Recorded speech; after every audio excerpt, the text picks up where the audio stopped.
అండి, అందరూ ఎలా ఉన్నారు? ఈరోజు బోటి కర్రీ గోంగూర ఎలా చేయాలో చూపిస్తాను. బోటి అంతా క్లీన్ చేసుకున్నాక కుక్కర్లో పెట్టి ఒక 4-5 విజిల్ వచ్చే వరకు ఉడకబెట్టుకోవాలి. తర్వాత కడాయి పెట్టుకొని అందులో కొంచెం చెక్క, లవంగా, బిర్యానీ ఆకు అన్నీ వేసాను. తర్వాత 2 ఉల్లిగడ్డలు పెద్దవి కట్ చేసి అందులో ఆయిల్ వేసి ఫ్రై చేస్తున్నా. ఈలోపు గరం మసాలా కోసం చెక్క, లవంగా, మిరియాలు వేసి బాగా మెత్తగా దంచుకోవాలి. అది అయిపోయాక ఆనియన్స్ బాగా ఉల్లిగడ్డ బాగా వేయించుకోవాలి. తర్వాత కొంచెం పసుపు వేసాను, మంచిగా వేగనివ్వాలి. అది ఎంత బాగా ఫ్రై అయితే అంత బాగుంటుంది.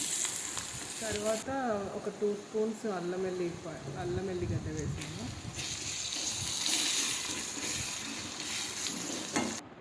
తర్వాత ఉడకపెట్టి పెట్టిన బోటి బోటి ముక్కలన్నీ అందులో వేయాలి. మొత్తం బోటి ముక్కలన్నీ వేసుకున్నాక ఆనియన్లో బాగా ఫ్రై చేయాలి. ఎంత బాగా ఫ్రై అయితే అంత స్మెల్ లేకుండా ఉంటుంది. నేను తర్వాత కొంచెం అన్నీ వేసాక సాల్ట్ వేసాను, కొంచెం 2 స్పూన్స్ కారం వేసాను. మీకు తగ్గంత కారం వేసుకోండి, తగినంత వేసి బాగా కలపాలి. అది నూనెలోనే ఫ్రై అవ్వాలి, స్మెల్ పోవడం కోసం. తర్వాత నేను ఒక పెద్ద టమాటా టమాటా ఒకటి వేసాను. తర్వాత ఒక గ్లాస్ వాటర్ పోసాను. ఆల్రెడీ ఉడికింది, అయినా కొంచెం ఉడకాలి, అందుకని ఒక గ్లాస్ వాటర్ పోసాను. తర్వాత ధనియాల పొడి 1 స్పూన్ వేసాను. ఇందాక వేసిన గరం మసాలా ఇప్పుడు వేసుకుంటున్నాను. ఇది బాగా ఉడికేలోపు గోంగూర బోటి చేద్దాం. ఒక కడాయి పెట్టి అందులో ఆనియన్స్ వేసాను, 1 పెద్ద గడ్డ. తర్వాత కొంచెం అల్లం వెల్లిగడ్డ 2 స్పూన్స్ వేసాను. అది కొంచెం వేగిన తర్వాత ఒక చిటికెడు పసుపు వేయాలి, బాగా ఫ్రై చేయాలి, వేగే అల్లం వెల్లిపాయ. తర్వాత నేను ఉడకబెట్టి పెట్టిన పేగులు ఉంటాయి, అవి వేసాను. ఇది బాగా నూనెలో ఫ్రై అవ్వాలి. ఎంత బాగా ఫ్రై అయితే అంత స్మెల్ లేకుండా ఉంటుంది, మంచి టేస్ట్ ఉంటుంది. 1 స్పూన్ సాల్ట్ వేసాను. తర్వాత 1 స్పూన్ కారం వేసాను.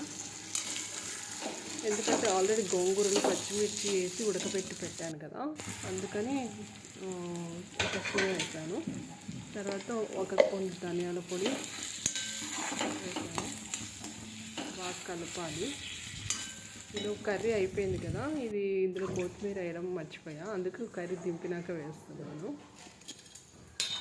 ఏం కాదు, ఆ వేడి మీద అది కలిసిపోతుంది. చూడండి ఎంత బాగుందో కర్రీ, రెడ్గా.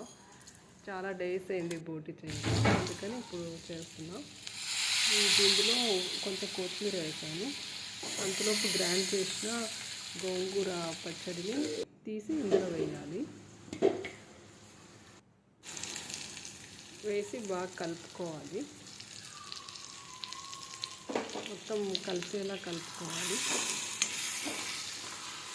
చాలా బాగుంటుంది టేస్ట్, ఇలా చేసుకుంటే గోంగూర బోటి. ఇంకా అందరూ చేస్తారు, డిఫరెంట్ టైప్లో చేస్తారు. నేను ప్రజెంట్ నాకు తెలిసిన ఇంట్లో చేశాను.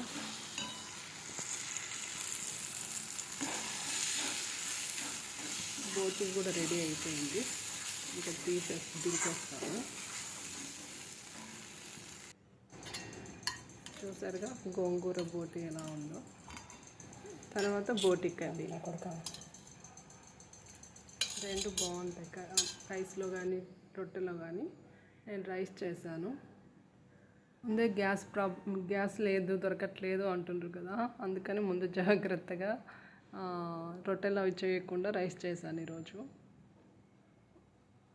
బుక్ చేస్తే కూడా 10 days 20 days రాదు అంటున్నారు కదా. నా కర్రీ ఎలా ఉంది చూస్తూనే తినాలనిపిస్తుంది కదా. గోంగూర బోటి కూడా బాగుంటుంది టేస్ట్. నా వీడియోస్ నచ్చితే లైక్ చేయండి, షేర్ చేయండి, కామెంట్ చేయండి. నా ఛానల్ సబ్స్క్రైబ్ చేసుకోవడం అస్సలు మర్చిపోకండి. ప్లీజ్. Thank you.